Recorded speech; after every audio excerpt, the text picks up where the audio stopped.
Hey guys, welcome to the Heart of David.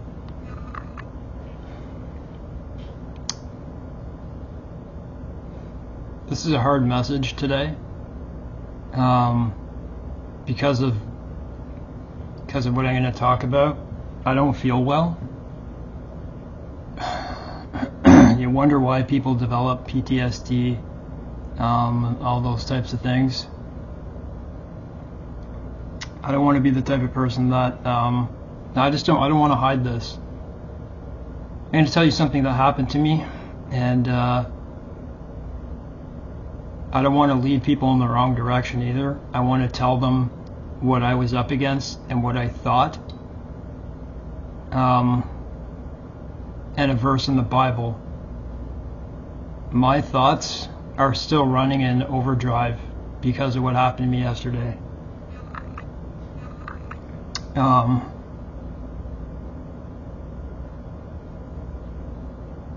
This world is getting worse. The people in it, everything. I don't want to be, I don't want to say anything about people of color, migrants, all those things. But I just want to say this, that you can't bring people into your country that don't love your country, that have no love at all in them. I think you know this already. So I'm going to tell you what happened. And first, before I start, not to pretend I'm tough or anything, because I don't feel so. I know how to defend myself. I know how to physically fight. I know how to swing and punch and connect. I know how to wrestle very well. I have my whole life. But yesterday was different for a whole lot of reasons, because I hadn't been up against something like this. For some reason, I don't know, maybe the places I was in throughout my life, like I was jumped 3 different times in my life, and for things I did not do. So anyways, I'm just going to get to this and say that this is tough. This is tough talking about. I'm trying to slow down, but I've just got it in my mind and it's bothering me.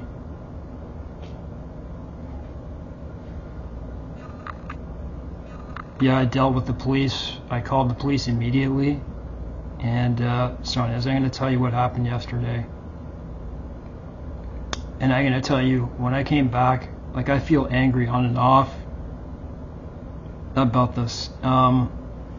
And I'm going to read you a Bible verse about this, because when I came back, I said to myself, what I thought about the Bible was completely wrong. I had done an episode, I'd done a video on this, telling the truth of this, but in that moment, I forgot it. I forgot it, and you'll see why.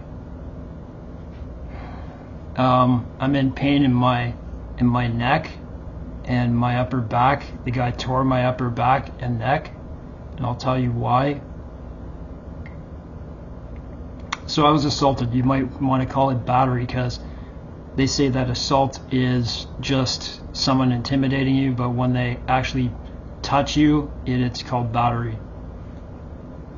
So yesterday, and I don't know, I forget your username, B-Do-Wan or something like that, but you asked me if I was making more biking videos, and I decided to go out yesterday. Guys, remember this.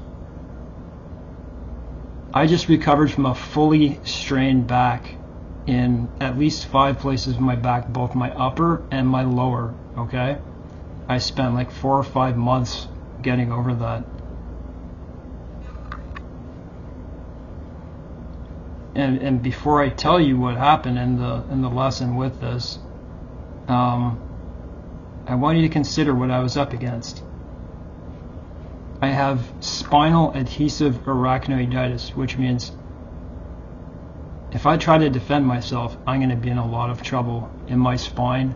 I have a torn neck, I have a brachial plexus, I have occipital neuralgia, of which now is going off in my head because of this. I have full body intractable pain. I have, you know, like there's a lot of stuff that, if it's touched in the wrong way, you're in trouble, especially spinal adhesive arachnoiditis and my back that just got better. So yesterday I decided to go out and make a biking video. I don't feel good. I don't feel well mentally. Pray for me. I'm serious. It's not about being afraid. It's like, oh, you'll hear the story. Pray for me, please. I don't like violence. I don't like violent people.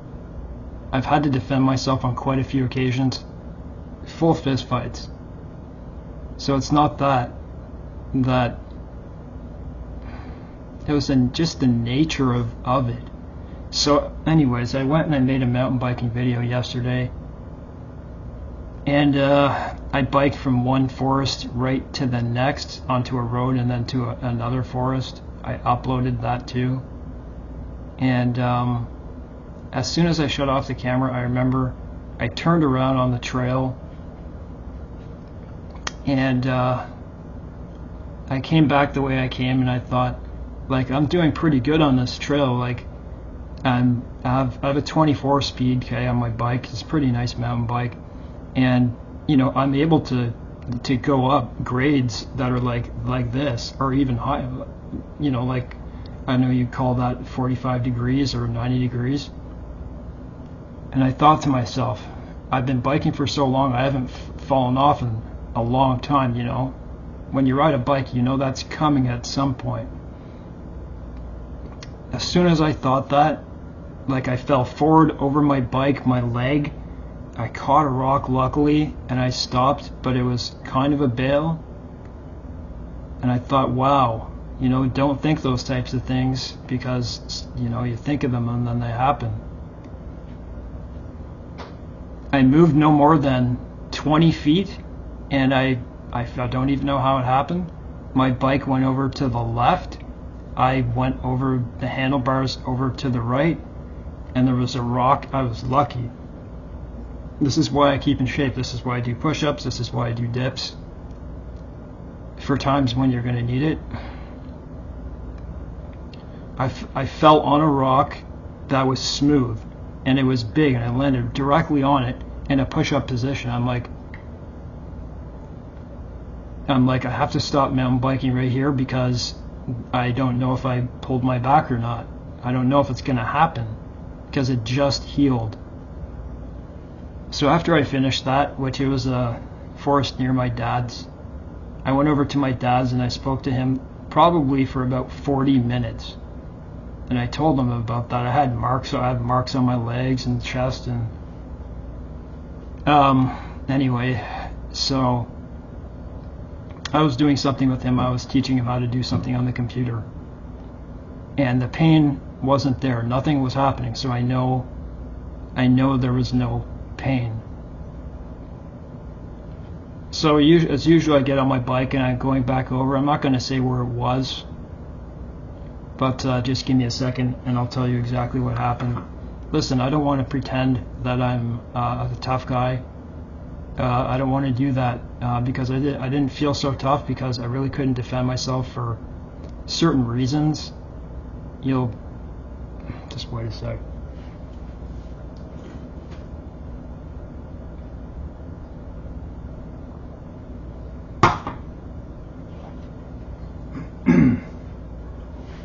What I'm going to say about the Bible is going to be after I tell my story. And you probably know where it is already, so.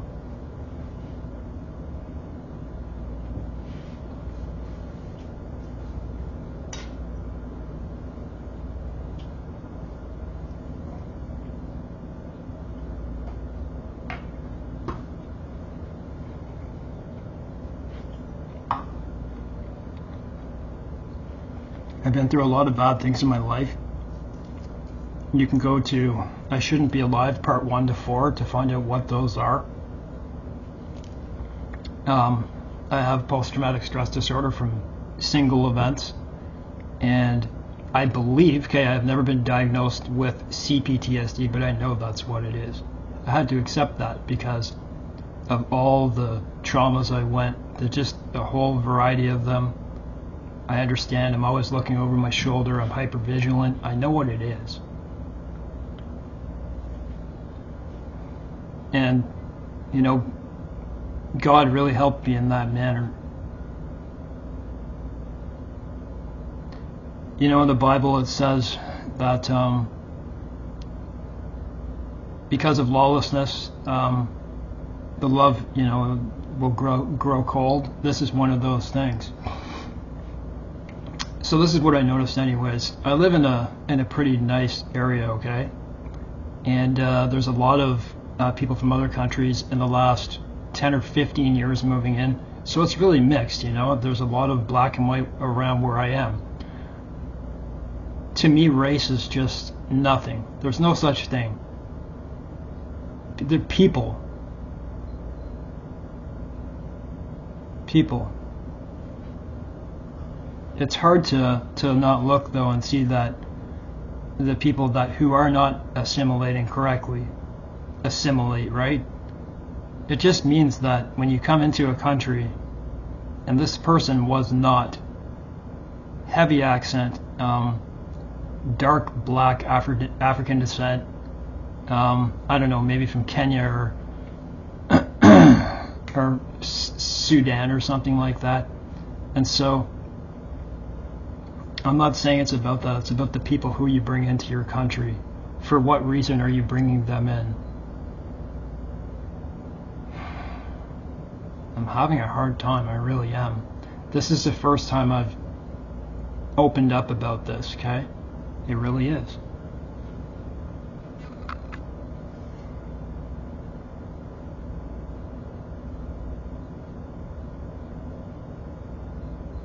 So I'm biking home, okay?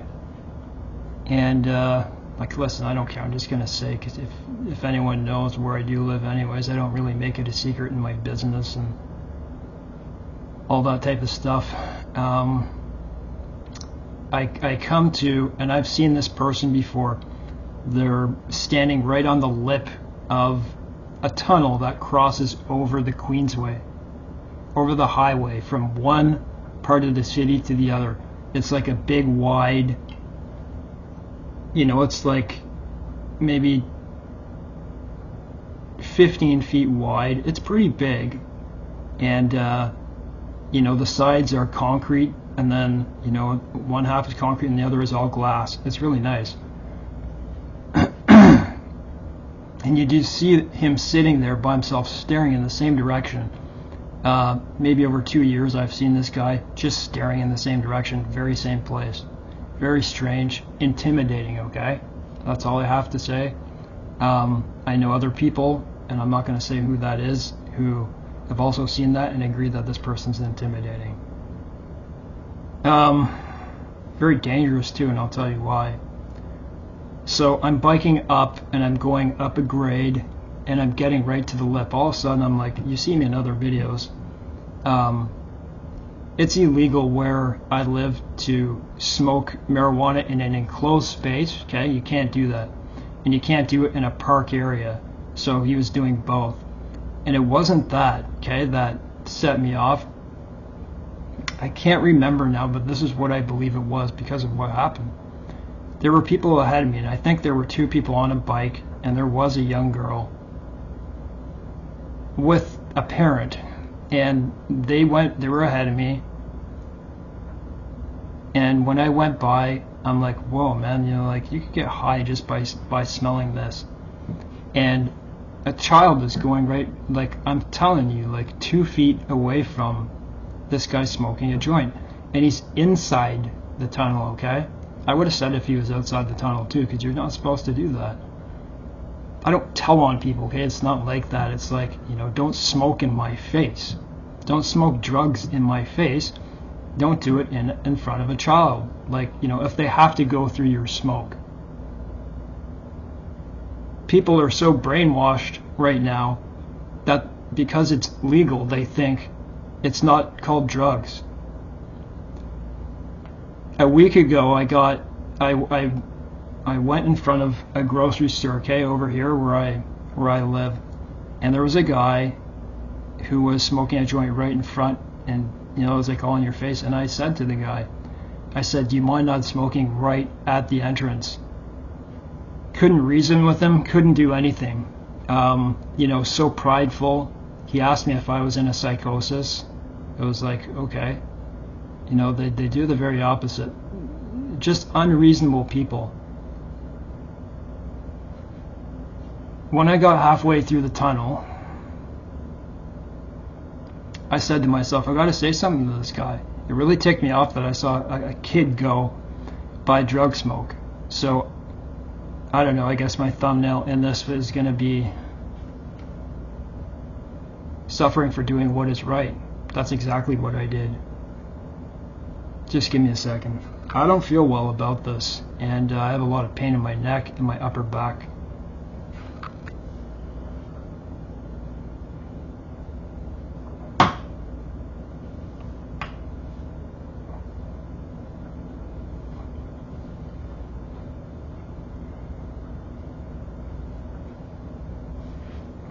I was caught in a really bad position. So I turned around. I was maybe, I have my helmet on, got my biking shirt on, have my jeans on. Not my jeans, but like cargo pants. Anyways, I'm wearing like workman, Cartman, like Carhartt like pants. And so I said to him, and I have difficulty speaking, and it gets so much worse when I'm biking. And I just biked. I made a pretty intense video, and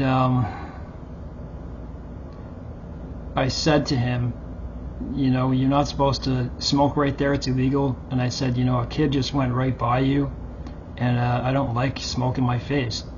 I didn't do anything provoking. I'm not that type of person. The first thing he did was he started to approach me. I'm like, oh man, okay, you got to keep watch what this guy does. At first he looked and he said, what? Not in any bad way, it didn't sound like that. Then he approached me and he got right in my face. Immediately in my face. He put the joint, it was a joint, okay, make no mistake. He said it's not a joint, he said it's a cigarette. And he put you could see it was, like the rolled up, right? You can't trick me about weed and cigarette smoke because I used to do both.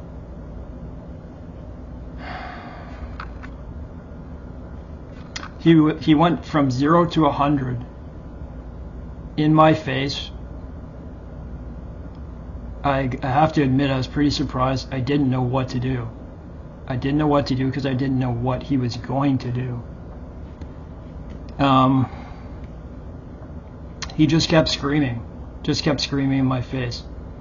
This guy, like, he was wearing like a bright Lakers jersey, and you could see, the form of his body. He was in shape. He was, listen guys, I'm only 123 pounds because of my abdominal and pain disorders.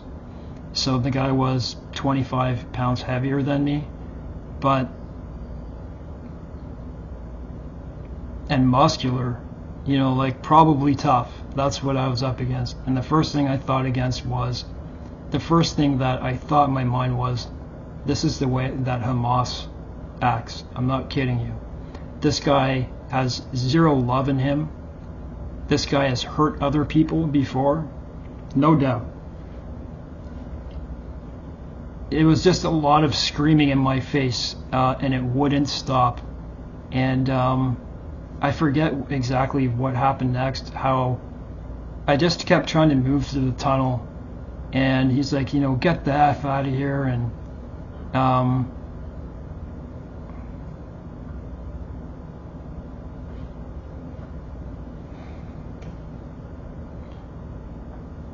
at one point I said to him, you have to remember this, okay? I'm not in a good position for 2 reasons. I'm on my bike, so he's right next to me. So I'm on my bike like this, he's over here. So I'm like this with my arms up like this. And I realized that two things went through my mind, okay? The first was, Jesus Christ, what do I do? I tried calming the guy down. I'm telling you, I'm not joking to you. It was a barrier to me. The second thing, like, this is really affecting me. I hate going through stuff like this. I don't know if it's going to affect me. But anyways, I just want to put it down and tell you what I went through.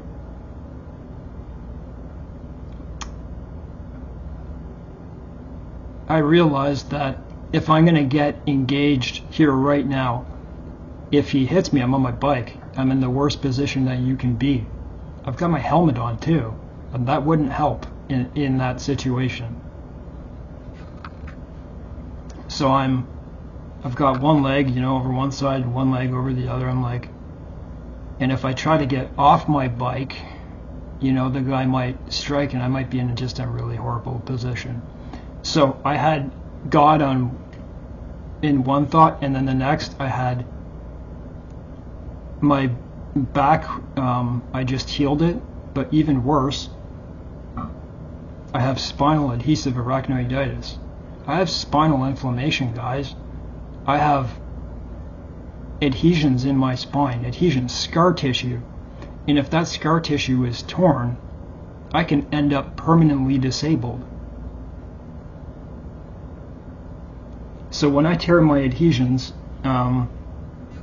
which happens by lifting, by falling, by those things, it meets the definition of terminal cancer, bone cancer equivalent pain. You have no idea what can happen in this disease. It's horrible. That's the reason I was on a couch for almost a decade. So I'm covered with opiates, right? Anyways, those things are on my mind. The guy's screaming so much that I can't get anything in. I'm like, you're almost afraid to say something, because if I do, how is he going to react? And he's in my face pretty much the whole time. He's walking away, but then he's coming back. He probably walked away and then came back, I don't know, a total of 8 times. It wasn't a short encounter. No, it wasn't a short encounter. And so I'm like, this is really going to hurt. But listen. I told him, I said, listen, man, I have spinal inflammation. That's exactly what I said. I had to tell him. At first I told him to calm down. I did, but he wouldn't. Then I told him I had spinal inflammation. I didn't say I have autism or PTSD. I didn't say that. I didn't say those things. He was yelling so much and so out of control, aggressiveness. As bad as it gets, guys. That there was no reasoning with him. Pardon me.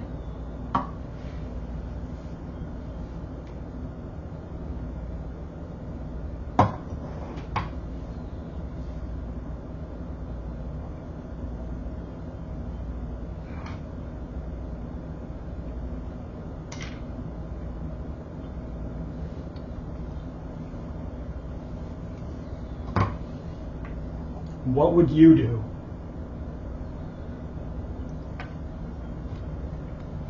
What would you do?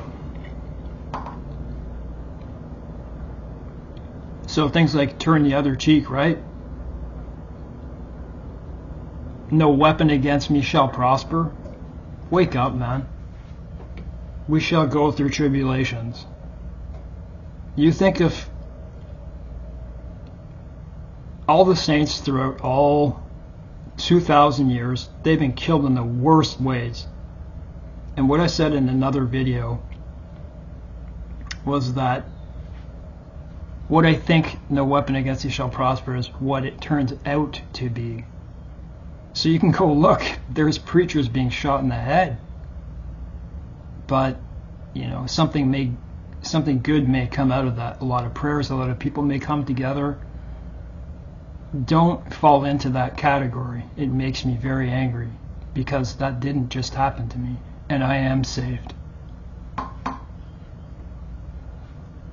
What else? Okay, so I'm just going to finish off what happened.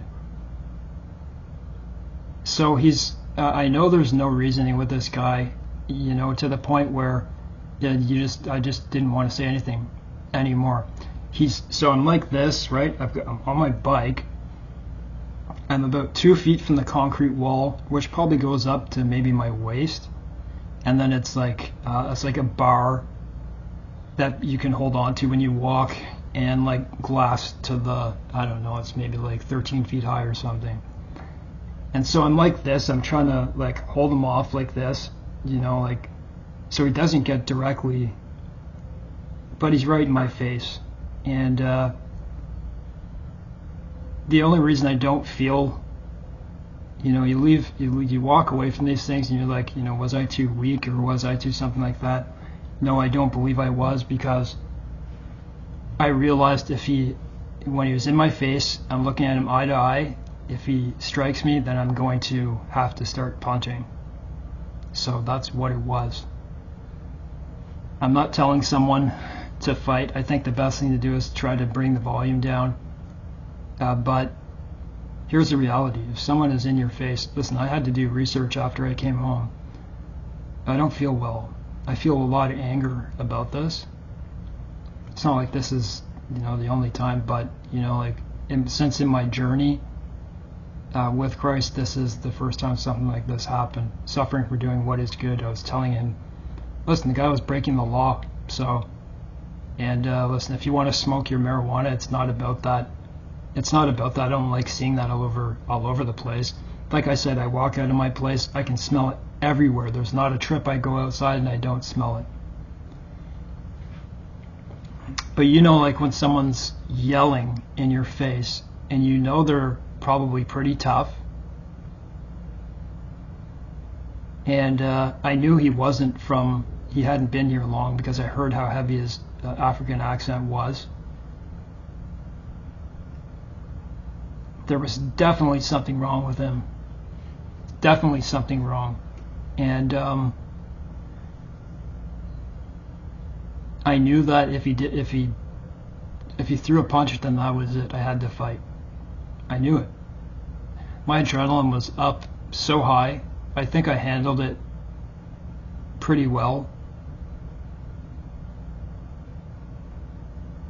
But I'm going to tell you what he did.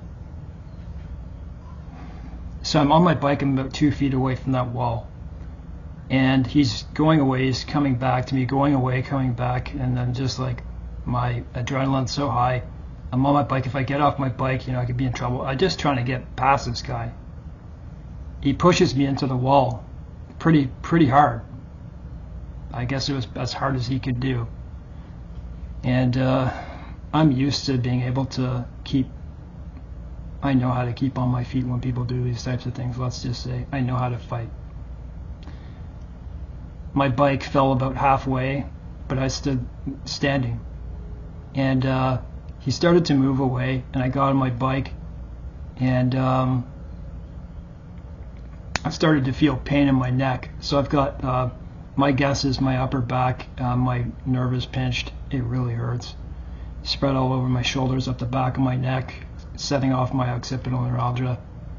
Another one, occipital neuralgia, right? So if I get in a fight, I also have to watch out for trigeminal neuralgia and occipital neuralgia, brachial plexus, all torn up here, torn sternocleidomastoid muscle, spinal adhesive arachnoiditis. Guys, I was in a bad position.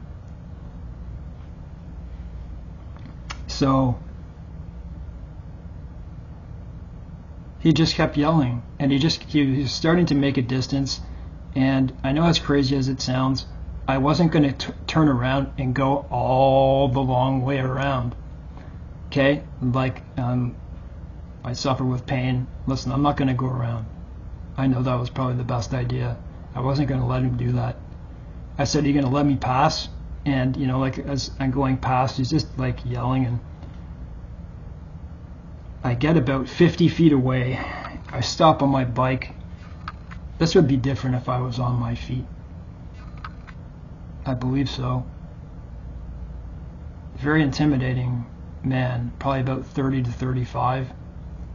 And, you know, he's smoking drugs. I don't know what else he's taking.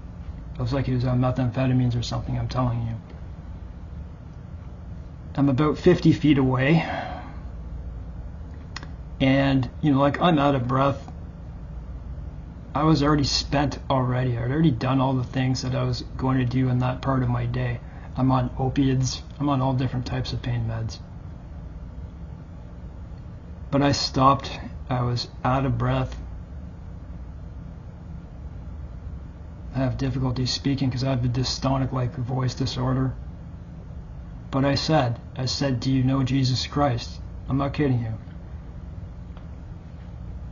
You may say, why did I do that? I'm not kidding you. I turned around and I said that. And if he would have replied in a nice way, I may have stopped and talked to him. When I said that, he said that he was a criminal, and he started screaming and yelling. I said, okay, that's enough. And I went down the hill and I saw my neighbor and I said, hey man, call 911. I said, forget it. I took out my phone. I called 911. I'm like, you know, does a believer just let that pass, or do I do nothing?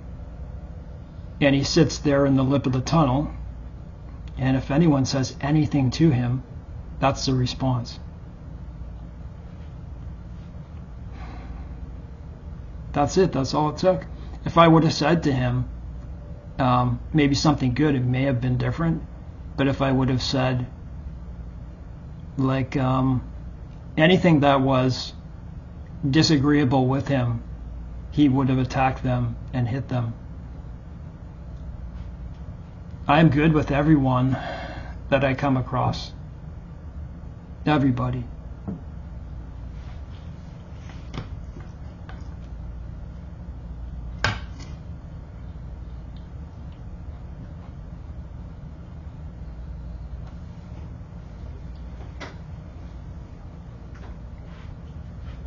I'm going to tell you how I feel afterward. So it hasn't even been 24 hours. It was at like 6 o'clock last night. And I feel a lot of anger. I feel a lot of heightened senses. And to be honest, I feel like fighting that guy on my feet. I'm not kidding. I'm not afraid. I'm not any of that. That's how I feel. Why? Because of my neck. So he pushed me up the wall. It was pretty hard. Like, what am I going to do? I'm on my bike, right?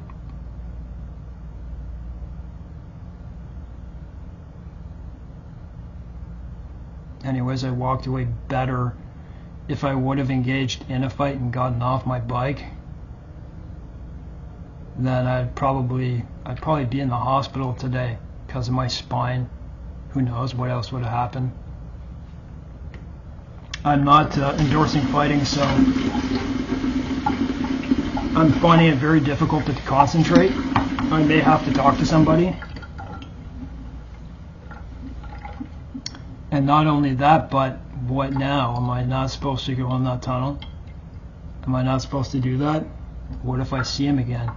Anyways, they tell me, you know, if you can't get a picture, call the police immediately, and I will press charges against this guy. I do want to do that because of all the anger I feel. If it was a lighter situation than that, I wouldn't do anything. Because of the nature of how he reacted, I can't imagine what else he's going and doing around this area. So he sits there and he's just staring towards the west for hours and hours and hours, and he's just smoking and smoking a joint. Anyways, that was it. So I'm having trouble keeping my concentration. And so the question is, let's look into this. I have a lot of pain in my face and neck because it spreads and all that type of stuff. It will get better.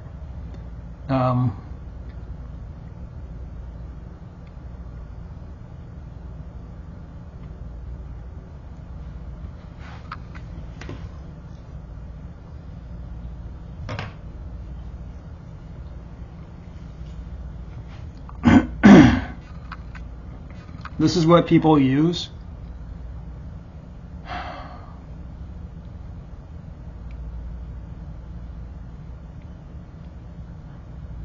That's right. Pray for me. So here it is. You see, I have a Christian channel, and I don't want to make a video and hide. Because if this happens to you, then I don't know. I'm not going to lie. One of the reasons I feel so much anger is, well, not anger because of this, but I have a feeling of, was I weak? Was I weak? And then I go back and I realize that I knew that in that moment, like I thought I handled it pretty well, considering what he was doing, but when he was in my face, he was so close that I was looking at his eyes and I was waiting for his hands. So I knew I would have done it, but I still have that feeling of being weak. So I was on my bike. What was I supposed to do? This is where scripture is incorrect about what people, not scripture isn't incorrect, but this is interpreted the wrong way. Okay, so turn the other cheek. You know how Jesus says turn the other cheek? That's not physical. That's when people throw insults at you. Betrayal and the arrest in Gethsemane. And while he was still speaking, behold, Judas, one of the 12, with a great multitude with swords and clubs, came from the chief priests and elders of the people. Now his betrayer had given them a sign, saying, whoever I kiss, he is the one. Seize him. Immediately he went up to Jesus and said, guys, pray for me so I don't have a post-traumatic reaction. Please. Because it's replaying in my mind. Immediately he went up to Jesus and said, greetings, Rabbi, and kissed him. But Jesus said, friend, why have you come? Then they came and laid his hands on Jesus and took him. And suddenly one of those who were with Jesus stretched out his hand, drew his sword, struck the servant of the high priest, and cut his ear off. Malchus, right? And John. This is Matthew. But Jesus said, this is where people get this incorrect, and I'm sure because of this, and almost like me, what happened, that people get injured and killed. But Jesus said to him, put your sword in its place. Who knows, maybe it happened so I can make this video to you. For all who take the sword will perish by the sword. So he cut off his ear. Or do you think that I cannot pray now to my Father, he will provide me with, maybe I should have read John instead, and he'll provide me with more than 12 legion of angels?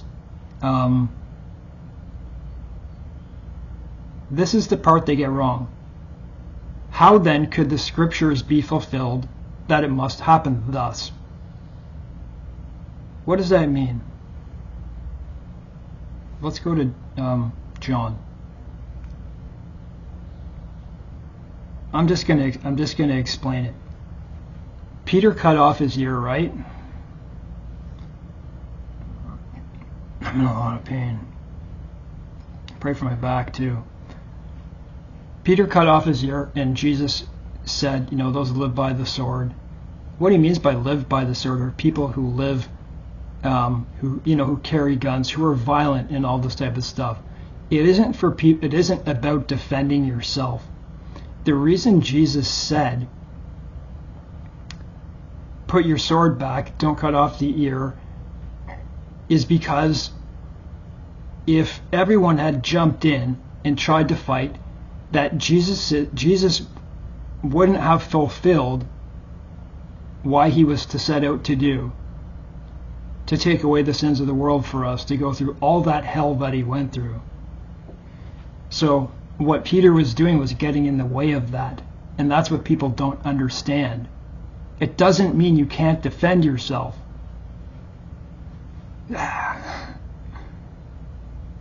So I go to, I'm just looking, I'm looking at Quora. I'm looking to see what people say.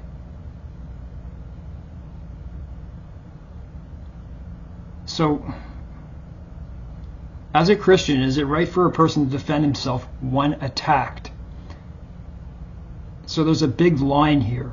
Are you a person like that guy in the tunnel who just does this to people?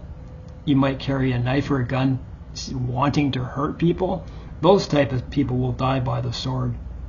But you and I, who are harmless as doves and as wise as serpents, if someone comes in our face, are we allowed to protect ourselves? To say no is stupidity.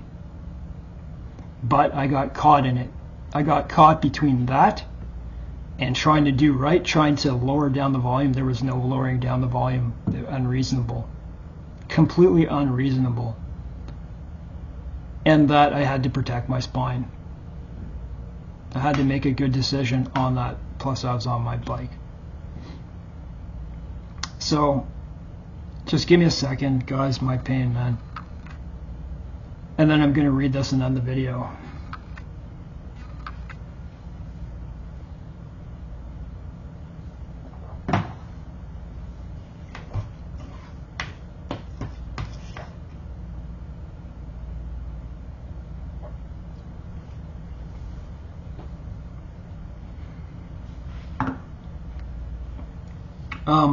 I got a question asked to me in my comment section yesterday. I don't know if you watch my videos, but you asked me to make a video, by the way, which would probably take me about 5 days or so. I don't think I'm going to make a video for a number of days, but that may be it. I'll try to go in depth and write. You're asking me, why do you think it's the end times? And you're asking me to reason and put it all out. I'll do that. I'll make that a project and do that. I've done it before, but we learn things as we go along. More things happen. More revelation for sure. So expect that video. And you know what the funny thing is? I haven't edited a video that I've done. I always have a couple that I haven't done. I don't like editing because it hurts. To work on the computer all the time, it really agitates the nerves in my back. I did a video. I think you'll like it. I think I'll put it out today. I think I'll do it today, but it's about you'll like this. I did a commentary on, there was a group of people and it was a men's conference. And this, I don't know, it's the title of it. I took it from someone's video, and they took it from the actual conference that happened. Was an alpha male, right on the stage. And anyways, I'm not going to tell you the whole thing, but it was about a Christian who was on stage with them. There was a whole bunch of guys on the stage, maybe 10 guys, and everyone's trying to pretend they're alpha male, and they're telling about why they're worthy, what their worth is, and they're saying it's money, it's cars, it's all this type of stuff. And it's funny how I made this video, and then this happened. A really big guy, alpha male, he's bragging, he's boasting. You have to see it, and pretty brave. A Christian, a guy that's twice as small as him, on stage says, what is it to gain the whole world but lose your own soul? And you got to listen to what the guy, that alpha male, says to him, and how it's just excellent. I just find it very coincidental that what happened to me afterward. Sorry guys, I'm really out of breath. Just give me 15 seconds.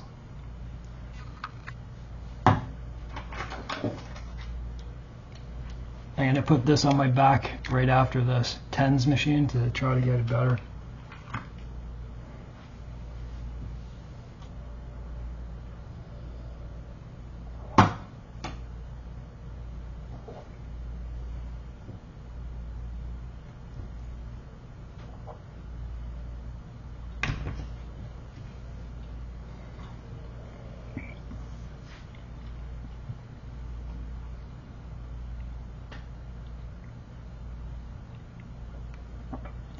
You know what? The New Testament has done a lot of good, but it also has screwed up a lot of things because things are misconstrued about what they really mean and why it's worthy to study the hermeneutics and exegesis of what Scripture really means and what they're really saying. Like I said, it doesn't say not to defend yourself. In fact, he says to go out and buy a sword. I didn't cover that part. Right after that, he says to go out and buy a sword.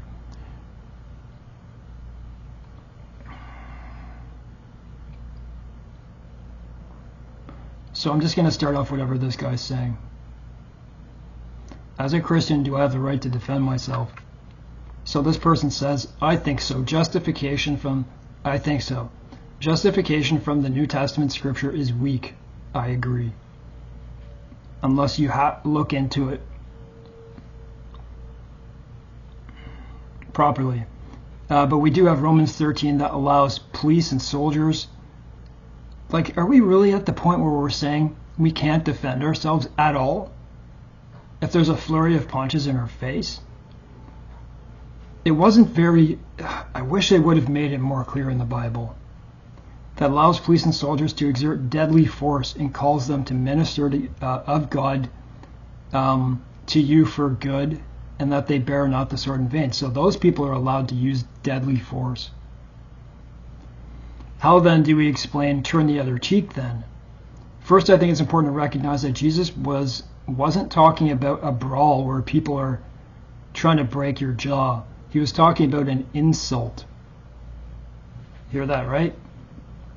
When people want to start a fight, they would use a provocation such as a slap in the face. The response would be outrage, and the fight would be on. Jesus was telling us that if we absorb the insult, refuse to take the bait, we can diffuse the situation. I tried to diffuse it. In my case, completely unreasonable.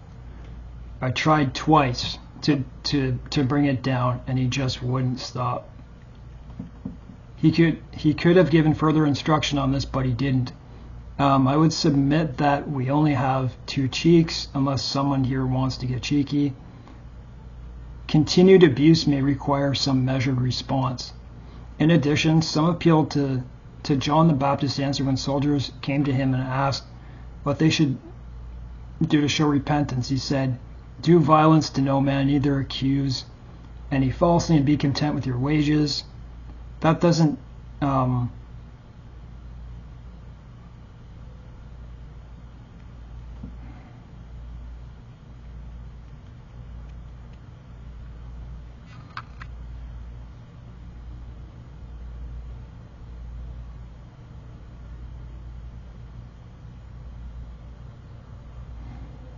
I gotta see what this guy is meaning.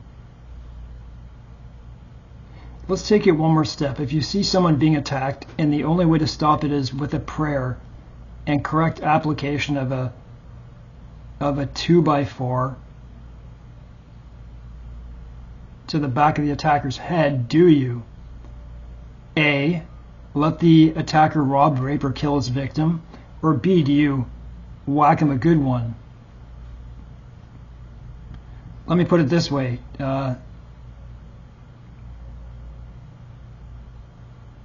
He's being kind of violent himself. Try that and when I'm around and find out. The abiding principle is minimal force. The first defense is to not return evil for evil. Absorb a certain amount of wrong. Reason with your adversary. That's what I tried to do. Try a way to break the spark away from the explosive. If that fails, and listen, the guy wouldn't let me go away. He was right in my face. If that fails, practice defensive postures, which I did. I was like this. Block blows, duck, try to avoid full engagement. If that fails, take the guy down. Do what it takes, but no more. In the heat of a moment, that may be hard to do, but if your mind is already... Listen, I do know how to fight. I know how to fight. Do you know how to fight? I know how to wrestle, too. I know some Brazilian jiu-jitsu, and I know I've always been a good wrestler. But the question is, do you, who is watching this video, could you? What about the weaker people?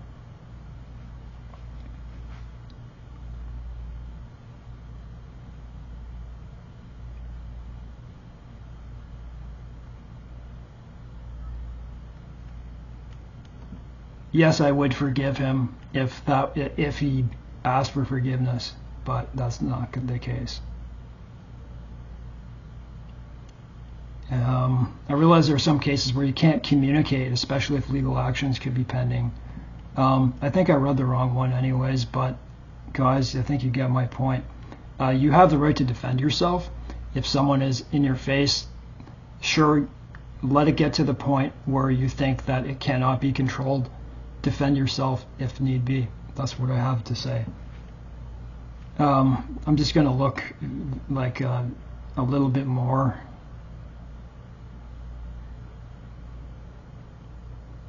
Because I thought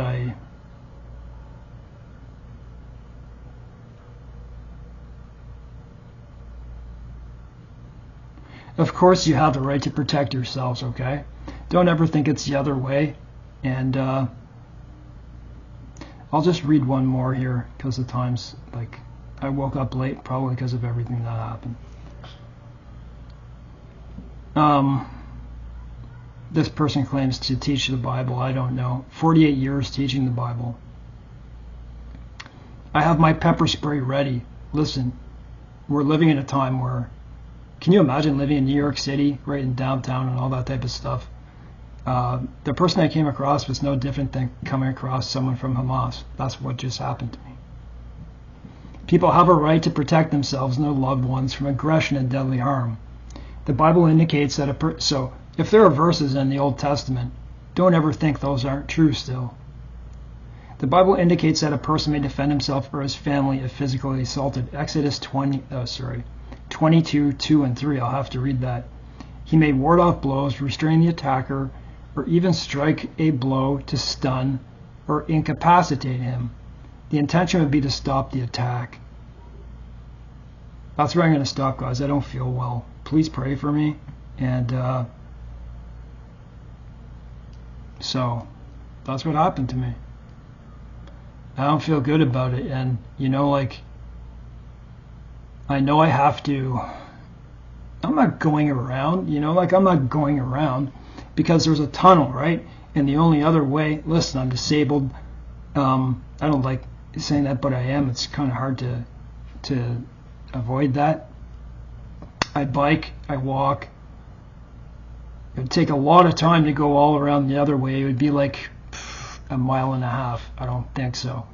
The police said go another way. I don't think so.